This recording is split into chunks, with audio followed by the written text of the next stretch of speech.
Hello friends, जय हिंद, वंदे मातरम। Welcome back to our YouTube channel. Friends, आज हम बात करने वाले हैं माइथोस की। और ये जो माइथोस है, ये एंथ्रोपिक क्लाउड का एक चलता फिरता सिक्योरिटी एजेंट है। और ये जो सिक्योरिटी एजेंट है, किस प्रकार से ये आने वाले समय में भारत का जो बैंकिंग सिस्टम का जो ऑर्डर है उसको बदल देने वाला है। देखिए, भारत के अंदर जिस तरीका से अभी एआई या फिर कहिए कि दुनिया के अंदर जिस तरीका से एआई की जो भूमिका है वो बढ़ती जा रही है, और मैं बात यहां पर कर रहा हूं एजेंटिक एआई की। और ये जो एजेंटिक एआई बनाए जा रहे हैं, ये अपने आप से निर्णय ले पा रहे हैं, और ये जो निर्णय है ये एक समय के बाद में आपके अपने हाथ से बाहर निकल जाएंगे। और ये जब इंसान के हाथ से बाहर निकल जाएंगे तो ये कार्य क्या करने वाले हैं, क्या ये डिसीजन लेने वाले हैं, ये उस समय पर किसी के भी हाथ में होने वाला है नहीं। तो देखिए, ये जो क्लाउड माइथोस है, आज हम इसकी बात करेंगे और इसके खतरों की बात करने वाले हैं, और किस प्रकार से ये भारत के अंदर या फिर कहिए कि दुनिया के अंदर से एक ट्रस्ट डेफिसिट लेकर के आने वाला है इसी एआई। और इस एआई के ऊपर ये जो ट्रस्ट डेफिसिट आएगा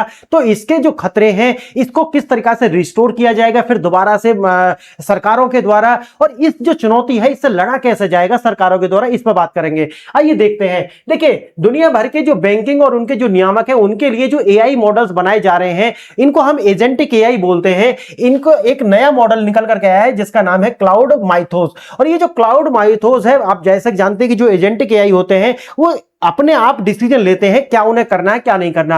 अब ये सारे जब कार्य करते हैं तो इससे भारत के अंदर ये जो हमारा पुराना जो लिगेसी सिस्टम है, नया जो पुराना हमारा बैंकिंग ऑर्डर है, वो किस तरीका से खतरा पैदा हुआ है उसे देखेंगे। देखिए, एआई के खतरे, सुरक्षा और गार्ड चोरी का दोहरी भूमिका। यह 99% सिस्टम खामियों को ठीक करके भविष्य के हमलों के लिए एक छोटा सा बैकडोर हो सकता है। दूसरा है टाइम बम की तरह प्रोग्रामिंग। हैकर्स भविष्य की किसी भी विशिष्ट तारीख पर वित्तीय सिस्टम को ठप करने के लिए कोड सेट कर सकते हैं। तो सबसे बड़ा जो सिस्टम है वो आता है, ये हैकिंग प्रूफ नहीं है, क्योंकि जो भी बनता है उसका एंटीडोट जल्दी से बन जाता है। और यही सबसे बड़ी जो समस्या आ जाती है टेक्नोलॉजी के अंदर। देखिए, टेक्नोलॉजी की और जो सरकारों की आपस में अगर हम गति देखें तो वो आपस में मैच नहीं करती। देखिए, जिस तरीका से जो टेक्नोलॉजी तेजी से बदलती है उस तरीका से सरकारें डिसीजन नहीं ले पाती। सरकारें हमेशा जो डिसीजन लेती हैं वो देखती हैं कि भाई जो काउज एंड इफेक्ट के विषय पर, कि भाई जैसे घटना घट गई, घटना के बाद सरकारें कानून बनाती हैं। सरकारें जब कानून बनाती हैं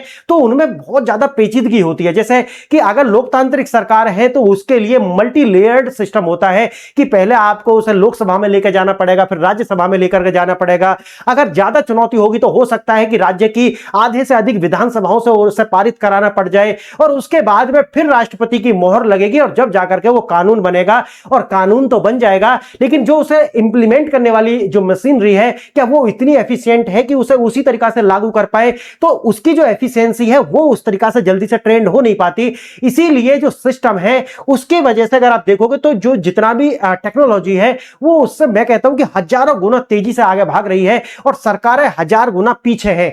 तो इसीलिए ये कभी भी मैच नहीं करता, और ये जो खतरा है हमेशा बना रहेगा कि ये जितने भी हैकर्स होते हैं वो जब सॉफ्टवेयर निर्माण होता है तो उसका जो सोर्स कोड होता है उसका एंटी सोर्स कोड बना करके ये जल्दी से उस जो सिस्टम होता है उसको हैक कर लेते हैं। अब देखिए, साइबर अपराध का लोकतांत्रिकरण हो चुका है। अब उच्च स्तरीय और हैकिंग कौशल के बिना भी एआई टूल्स के जरिए ये बड़े हमले आसानी से संभव है। देखिए, जो एआई है, जो एजेंटिक एआई मैं बता रहा हूं कि अगर आप देखेंगे कि अगर कोई भी व्यक्ति टेक्नोलॉजी का ज्यादा जानकार है तो वो आसानी से या तो हेल्थ के सेक्टर में हो, तो ये क्या है कि एआई उस तरीका से कार्य करेगा जिस तरीका से हमारे एटॉमिक वेपन्स हैं। ये एटॉमिक वेपन्स हैं, उनसे आप अपने मनुष्य के जो जीवन है उसको आसानी से सरल भी बना सकते हैं, इलेक्ट्रिसिटी बना सकते हैं, और उसी से मनुष्य के जीवन को आप नष्ट कर सकते हैं। तो एआई का भी वही है, यानी कि दोधारी तलवार है। तो इसको जो चलाने वाला अगर कुशल नहीं होगा तो वो अपने भी अंग काट लेगा और दूसरों को भी क्षति पहुंचा देगा। ये समस्या इसके साथ आती है। अब देखिए, एआई का कार्य यह है कि इससे हेल्थ के लिए अच्छी दवाई बनाई जा सकती है, लेकिन उसी तरीका से राइसिन जैसा जो जहर है वो भी बनाया जा सकता है, जो भारत के अंदर एक चाइना से सीख करके भारत के अंदर एक सुलेमानी कीड़ा इसको बना रहा था और कह रहा था कि मैं इसे पानी की टंकी में मिला करके हजारों जो लोग हैं उन्हें मारने की उसने योजना बनाई हुई थी। तो आप सोचिए कि यह दोधारी तलवार है। इसीलिए अगर आप देखोगे तो टेक्नोलॉजी के क्षेत्र में जिस तरीका से यह हमें सिक्योरिटी प्रूफ की बात करता करता है कि भी हमारे काम को आसान होने की बात करता है, वहीं ये दूसरी ओर एक और चुनौती लेकर के आता है, वो है हैकिंग की चुनौती। यानी कि इसका जो एंटीडोट है वो आसानी से बन सकता है और इससे किसी भी सॉफ्टवेयर के आसानी से ये जो सोर्स कोड होते हैं उनका पता लगाया जा सकता है कि ये सिस्टम बना कैसे। अगर सिस्टम का सोर्स कोड आपको पता है तो आसानी से आप उसको ब्रेक करने के लिए आसानी से एक सिस्टम बना सकते हैं। और यही कार्य हमारा कहिए, यही वीकनेस हमारे एआई यानी कि आर्टिफिशियल इंटेलिजेंस की है। अब बात आती है भाई, इसके साथ आती है बहुत सारी चुनौतियां। अब भारत हो या फिर दुनिया हो, उन्होंने अभी तक एक बैंकिंग का सिस्टम हो या हेल्थ केयर का सिस्टम हो या डिफेंस का क्षेत्र हो, वहां पर एक ऑर्डर बनाया हुआ था।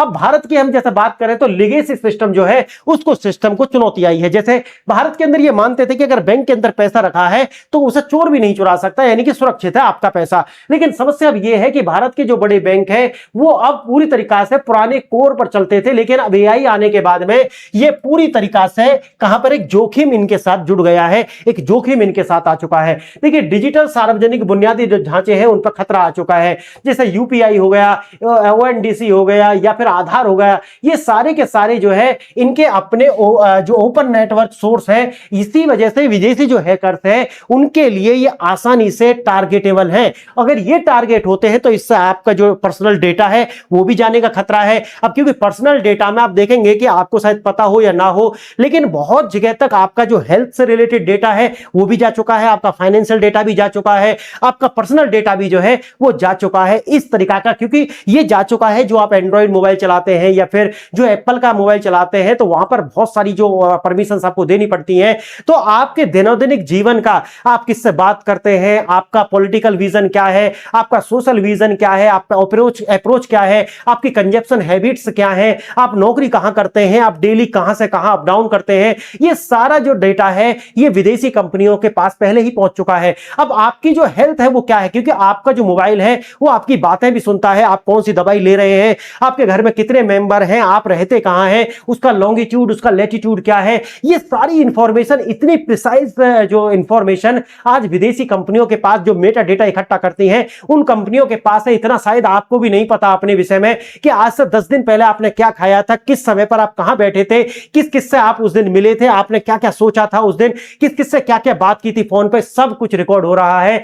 आपने क्या क्या परचेज किया था, सारा डेटा जो है ये मेटा डेटा है, ये सारा विदेशी कंपनियों के पास में है। और आपने पहले से परमिशन दी हुई है, आप जितनी ऐप डाउनलोड करते हैं वहां पर आपसे कैमरा का, माइक्रोफोन का ये एक्सेस वो नॉर्मली मांग लेता है, आपके कॉन्टैक्ट्स का, है ना, ये सारा का सारा। और फिर उनकी भी उसी तरीके से कॉल रिकॉर्डिंग होती है, उनकी भी बातें सुनी जाती हैं। और फिर ये डेटा जो है ये हमारी जो पॉलिटिकल सिस्टम है इनके पास वो डेटा बेचा जाता है, इसके लिए हमारी सरकारें पैसा चुकाती हैं और ये सारा का कार्य चल रहा है। देखिए सरकार और आरबीआई की जो प्रतिक्रिया वो यही है कि किसी भी संदिग्ध गतिविधि की रिपोर्ट जो है शर्ट इन, हमारा आप जानते होंगे ये हमारा एक वेबसाइट है ना, तो पूरा सर्वर है, शर्ट इन पर निर्देश करें। अब इसके बाद में देखिए बहुत सारी समस्याएं हैं, आगे मैं आपको बताऊंगा। इसमें आरबीआई जैसे वैयक्तिक नियामकों के साथ मिलकर के इस जोखिम का आकलन किया जा रहा है। Shirt in bank tool report को एक संवैधानिक गतिविधि की जांच करने के लिए बनाया गया और साथ ही साथ अगर एक टाइम फ्रेम के अंदर अगर आप रिपोर्ट कर पाते हैं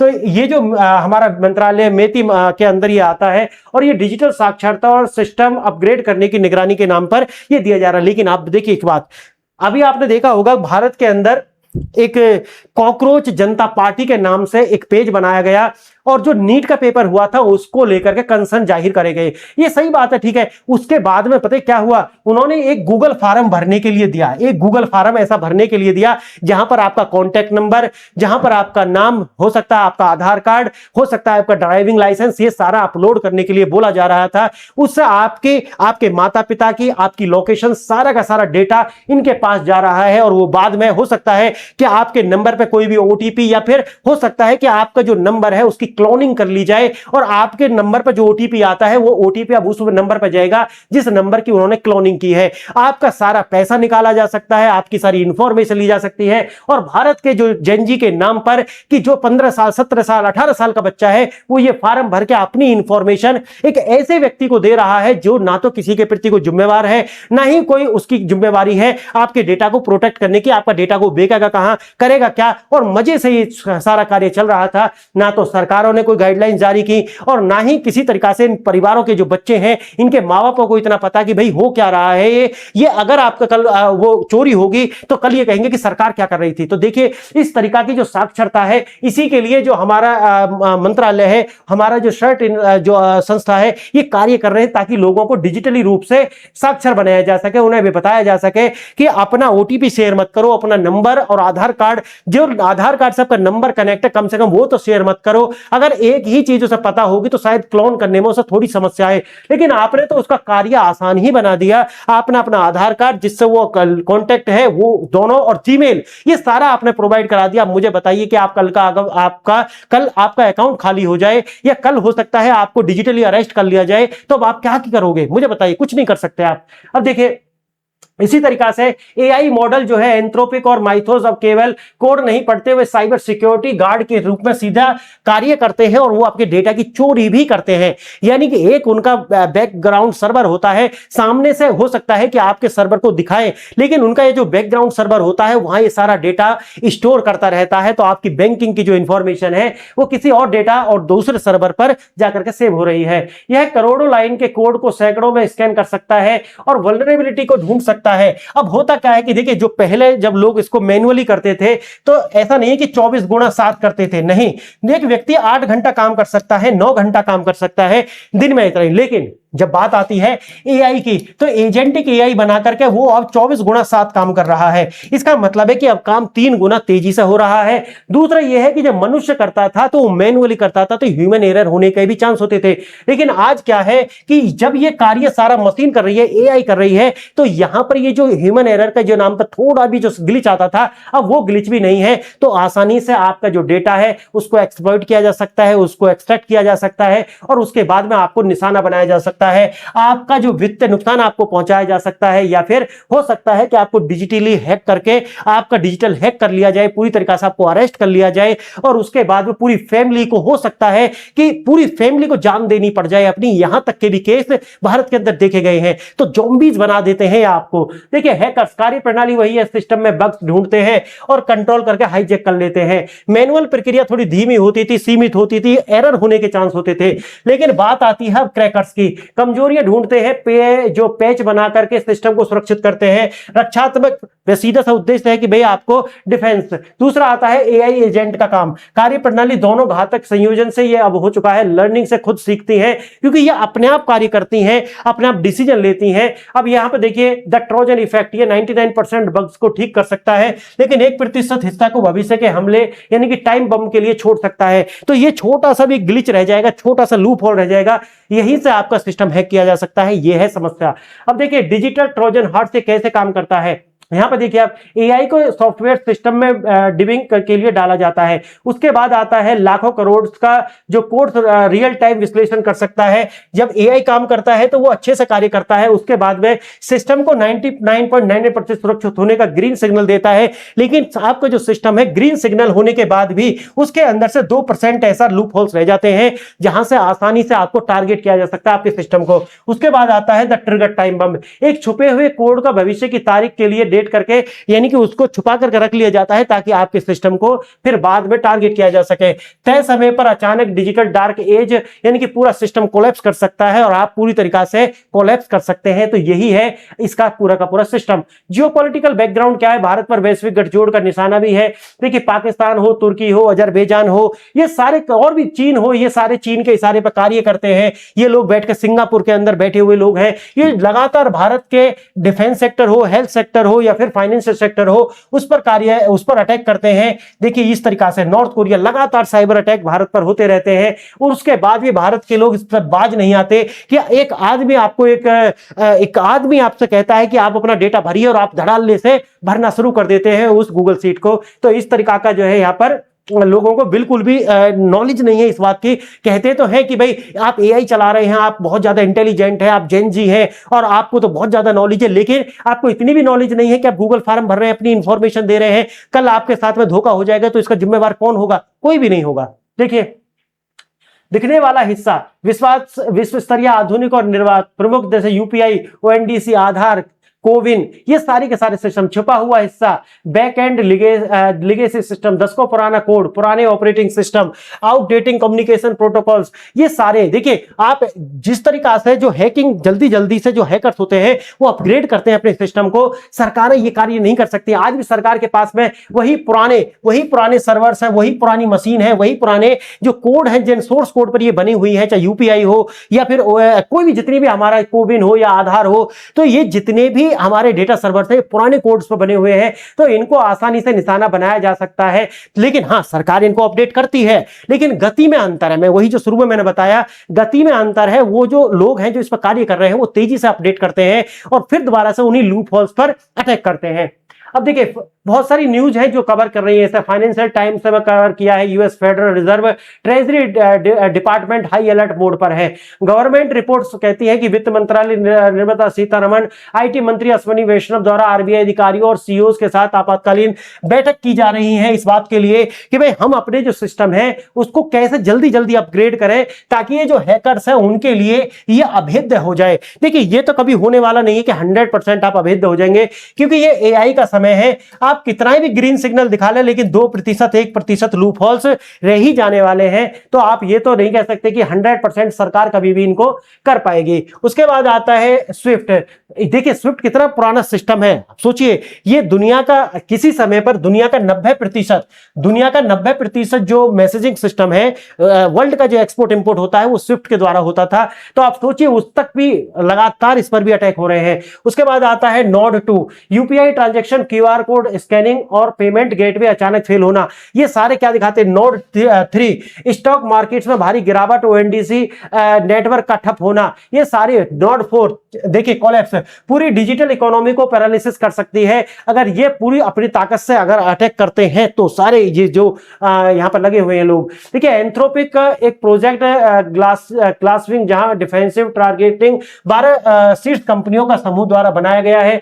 चूक है, टेस्टिंग के दौरान एक कॉन्ट्रैक्टर की गलती से खतरनाक एआई वर्जन का कोड लीक हो जाता है। हैकर ग्रुप्स ने इसे डिकोड कर लिया और सर्वर्स के जरिए इस टूल का जो एक्सेस प्राप्त कर लिया। यह साइबर सिक्योरिटी टूल दुनिया भर के रोग हैकर्स के हाथ लग जाता है और जैसे ही हाथ लगेगा तुरंत आपका जो सिस्टम है वो पूरा का पूरा कंप्रोमाइज हो जाएगा। अब भौतिक युद्ध युग समाप्त हो चुका है। आज जो युद्ध होने वाला है वो अदृश्य युद्ध होगा। बिना गोली चलाए आपकी अर्थव्यवस्था को पंगु बनाया जा सकता है। फास्टेस्ट ग्रोइंग इकोनॉमी होने के साथ साथ हमारे साथ में चैलेंज आता है, जो हमारे जो दुश्मन है वो हमारे देश के ऊपर लगातार अटैक करने वाले हैं, क्योंकि कुछ ऐसे पैरामीटर्स हैं जिन्हें वो कभी अचीव नहीं कर सकते। उदाहरण के लिए 67% आबादी ऐसी कि जो 35 वर्ष से कम उम्र की हो। सोचिए हर एक वर्ष में लगभग 2.5 करोड़ ऐसे युवा जिनकी उम्र 18 वर्ष या फिर इससे कम हो। और भारत के पास में जो हमारी वर्किंग एज पॉपुलेशन है उसकी भी एज अगर आप देखोगे तो 25 वर्ष के आसपास निकल करके आती है। तो ये जो लोग हैं जिनकी अभी एवरेज एज जो है, ये जो कार्यशील जो जनसंख्या है उसकी एज ही 44-45 वर्ष है। तो जब ये इसे अचीव नहीं कर पाते तो क्या करते हैं? तो वही है, बिल्ली खाएगी नहीं तो औंधा देगी। तो वही औंधाने का काम ये कर रहे हैं और कुछ भी नहीं कर रहे। अब देखिए नेटवर्क ट्रैफिक, डेटा यूजेज और अचानक बदलाव की माइन्यूट माइनिंग और रियल टाइम डेटा डिटेक्शन हो रहा है। दूसरा है पुराने लिगेसी सिस्टम से सुरक्षित क्लाउड और आधुनिक आर्किटेक्चर पर तेजी से माइग्रेशन हो रहा है। शर्ट इन आरबीआई और मेती के बीच कड़ा समन्वय यानी कि सिंक्रोनाइजेशन होना बहुत ज्यादा जरूरी है। तो ये भी हो रहा है। और ग्लोबल रेगुलेटर्स के साथ मिलकर काम करना, उदाहरण साइबर सहयोग और यूपीआई के लिए साउथ कोरिया के साथ मिलकर के रणनीति बनाना और उस पर कार्य करना। हमारी सरकारें ये सारे कार्य कर रही हैं। तो देखिए डिजिटल लिगेसी हो या असेट डाइवर्सिफिकेशन हो, अवॉइड कॉम्प्लिकेंसी और एफडी इन सिक्योरिटी इंस्ट्रूमेंट्स, ये सारे सरकारें हमारी कार्य कर रही हैं। अब देखिए दोस्तों सवाल यह नहीं है कि साइबर अटैक होगा या नहीं, बल्कि सवाल यह है कि जब यह खामोश हमला होगा तो क्या हमारा सिस्टम इसे सर्वाइव कर पाएगा या नहीं कर पाएगा? यह है सबसे बड़ा सवाल। और आप मुझे बताइए क्या वास्तव में कभी भी हम जो हैकर्स हैं क्या उनके समान या उसी स्पीड से हम अपने सर्वर्स को, अपने सोर्स कोड्स को क्या उसी तरीका से अपडेट कर पाएंगे या नहीं? अगर नहीं तो इसका सॉल्यूशन क्या है? आप कमेंट में जरूर सुझाइए, बताइए कि ये कर सकती है सरकारें। आपने वीडियो देखा इसके लिए धन्यवाद। जय हिंद।